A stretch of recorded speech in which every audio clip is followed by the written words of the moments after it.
बाबा साहब भीमराव अंबेडकर का बनाया हुआ संविधान आज ही के दिन लागू हुआ था, समर्पण किया गया था देश को। तो हम आज भारत के लोगों से, खास करके जो गरीब गुरबा समाज के लोग हैं, उनके कल्याण के लिए संविधान में बहुत सारे चीज़ों को बाबा साहब ने डाला है। तो हम देश की जनता से अपील करना चाहते हैं कि देखिए, बाबा साहब भीमराव अंबेडकर ने सत्ता का 4 पावर हाउस बनाया है: विधायिका, कार्यपालिका, न्यायपालिका, नेशनल मीडिया। लेकिन हमारे लोग भ्रम में हैं। हमारी जनता, हमारे नेता, हमारे अफसर, हमारे जो SC, ST, MBC, OBC minority समाज के लोग हैं, उनको लगता है कि सत्ता का मतलब सिर्फ MP, MLA, मंत्री, मुख्यमंत्री होता है। यही भूल है। बाबा साहब के संविधान को समझिए। आज संविधान दिवस है। आज से आप लोग बढ़िया से समझ लीजिए कि सत्ता वो नहीं है। प्रधानमंत्री, मुख्यमंत्री, MP, MLA सत्ता नहीं है। सत्ता का अर्थ है इस देश का सुप्रीम कोर्ट का जज, हाई कोर्ट का जज, जिला न्यायालय का जज, डिस्ट्रिक्ट कोर्ट का जज, वो भी सत्ता का एक अंग है। न्यायपालिका जिसको कहते हैं, और उसमें आपका हिस्सेदारी नहीं है।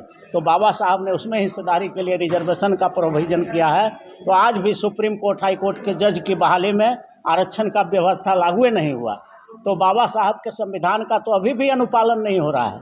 तो हम ये जनता को संदेश देना चाहते हैं कि आप भारत में खास करके जो वंचित वर्ग है, अनुसूचित जाति, जनजाति, अति पिछड़ा, OBC और माइनॉरिटी, ये जो 5 भाई है, इन पांचों को न्यायपालिका से अलग रखा गया है, कार्यपालिका से अलग रखा गया है, विधायिका से अलग रखा गया है, नेशनल मीडिया से अलग रखा गया है। तो पांचों मिल करके क्यों नहीं हम संपूर्ण आरक्षण क्रांति का आगाज कर दें कि हम सत्ता के चारों अंगों में 90% हिस्सेदारी लेंगे।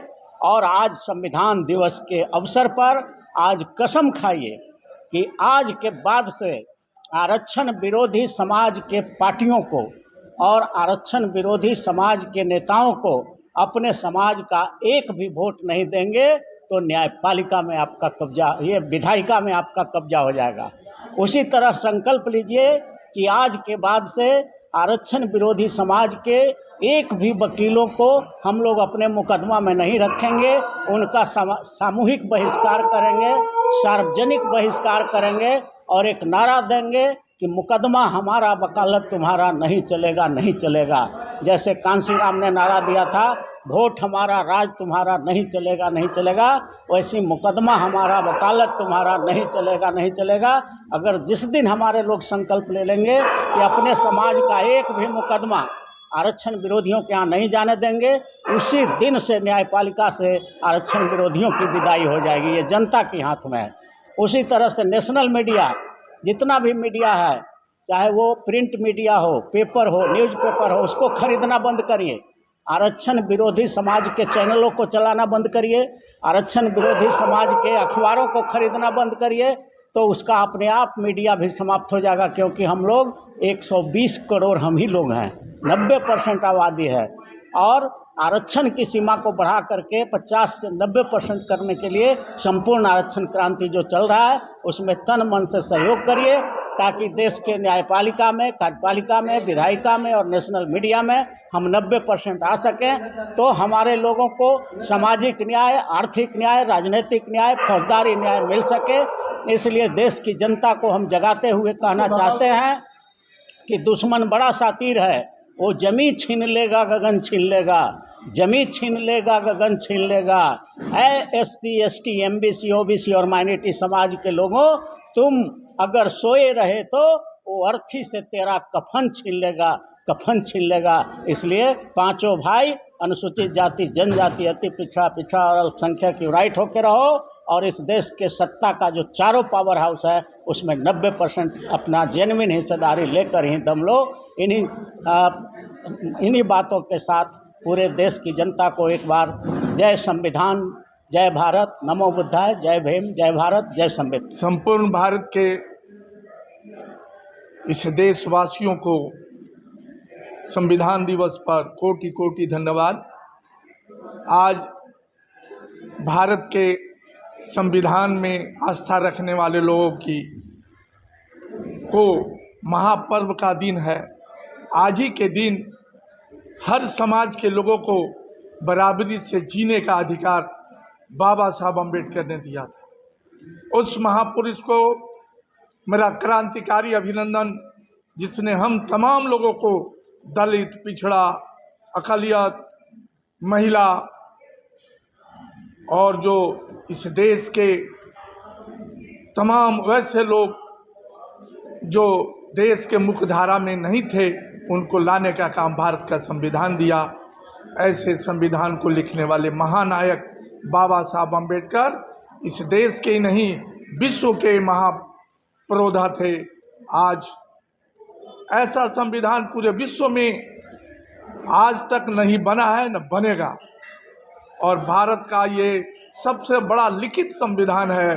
आज कोलंबिया यूनिवर्सिटी में बाबा साहब का स्टैचू लगा हुआ है और उस स्टैचू पर जितने भी महापुरुष हैं जाते हैं और वहाँ फूल माला चढ़ाते हैं। ये भारत के लिए सौभाग्य की बात है। 26 जनवरी 1950 को इस देश का संविधान लागू हुआ। जिस दिन से इस देश का संविधान इस देश में लागू हुआ, हम अनुसूचित जाति जनजाति को पढ़ने का, रोड पर चलने का, शुद्ध पानी पीने का, अस्पतालों में अपना इलाज कराने का, स्कूलों में पढ़ने का अधिकार बाबा साहब का इस संविधान हमको देते हैं। बाबा साहब के संविधान का ही देन है कि आज मैं पटना उच्च न्यायालय में अधिवक्ता हूँ। नहीं तो जो लोग इस देश में मनु का संविधान मानते थे, न हमको पढ़ने का अधिकार दिया, नहीं इस देश में संपत्ति रखने का अधिकार दिया। और इस देश की आधी आबादी, सुन लीजिए मित्रों, इस देश की आधी आबादी महिला होती है, उसको संपत्ति का अधिकार नहीं था, पढ़ने लिखने का अधिकार नहीं था, लेकिन बोलने का अधिकार नहीं था। बाबा साहब का संविधान फ्रीडम टू स्पीच, बोलने का अधिकार बाबा साहब का संविधान देते हैं। इसीलिए आज का दिन बहुत गौरवान्वित दिन है।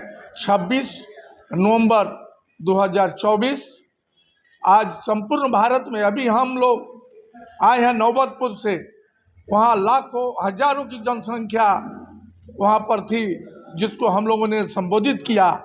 और आज पूरे देश में संविधान दिवस मनाया जा रहा है और बहुत हर्षोल्लास के साथ मनाया जा रहा है। इसीलिए मैं आप तमाम लोगों को संविधान दिवस पर आपको बधाई देता हूं।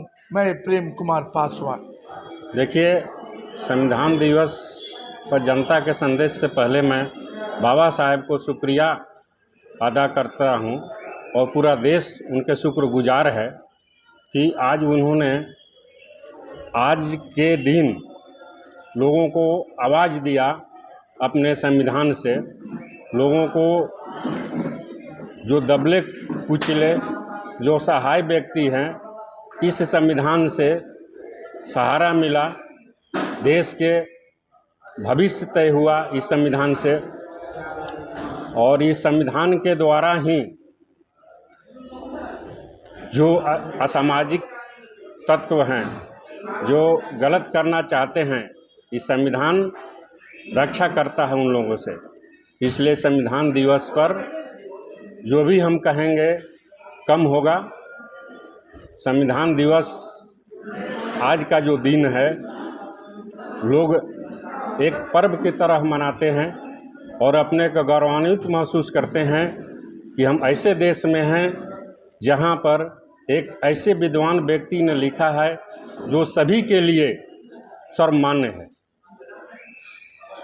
और इस संविधान से देश के भविष्य ही नहीं, वर्तमान और भूत सभी के बारे में सोच समझ करके बाबा साहेब ने दिया है, ताकि लोगों का फ्यूचर जो है हमेशा उज्जवल रहे। कोई व्यक्ति गलत काम नहीं करे, न ही किसी दबे कुचले कमज़ोर वर्ग को कोई सताए। इसलिए हम लोग बाबा साहेब को बार बार नम्न करते हैं कि हम लोगों को ऐसा एक विद्वान व्यक्ति मिला जो सभी को लेकर के चला, खास करके उस वर्ग को जिसको चलने का अधिकार नहीं था, बोलने का अधिकार नहीं था, शिक्षा ग्रहण करने का अधिकार नहीं था, नौकरी में हिस्सेदारी नहीं थी, जो सभी इस संविधान के द्वारा मिला है। मैं फिर से उस तत्व को आगाह करना चाहता हूँ जो बाबा साहेब की लिखी हुई संविधान के साथ छेड़छाड़ करना चाहते हैं, यह देश माफ़ नहीं करेगा। पूरा उनका फ्यूचर बर्बाद हो जाएगा। यदि किसी भी व्यक्ति को देश के प्रति प्रेम है तो बाबा साहेब के संविधान के द्वारा ही उनका फ्यूचर, उनका वर्तमान डिसाइड करता है। इसलिए मैं इसी के साथ अब क्या कहूँगा, उनके सामने तो कुछ हम लोग तुच्छ हैं, लेकिन आज भी मैं बाबा साहेब को खास करके हम जहाँ तक जानते हैं पर्सनली मैं शुक्रगुजार हूँ कि हमको आज उन्हीं के चलते आज इस जगह पर पटना हाई कोर्ट में हमको मौका मिला वकालत करने का। नहीं तो स्कूल में लोग नहीं चाहते थे कि दलित पिछड़ा वर्ग शिक्षा ले। उन्हीं का जो देन है जो हम लोग आज पटना हाई कोर्ट में हैं, या कमज़ोर वर्ग ऊंचे ऊंचे पद पर विराजमान हैं। आरक्षण की व्यवस्था के चलते सभी जगह लोग मजबूत हुए और उम्मीद करते हैं कि इस संविधान से आगे भी लोग सीख लेगा। मैं इसी के साथ मैं अपना विराम देता हूं अपने वाणी का। जय भीम, जय अम्बेडकर। बेनिफिट टीवी का वीडियो आपको पसंद आया तो चैनल को सब्सक्राइब करें और वीडियो को लाइक करें। ज्यादा से ज्यादा लोगों तक वीडियो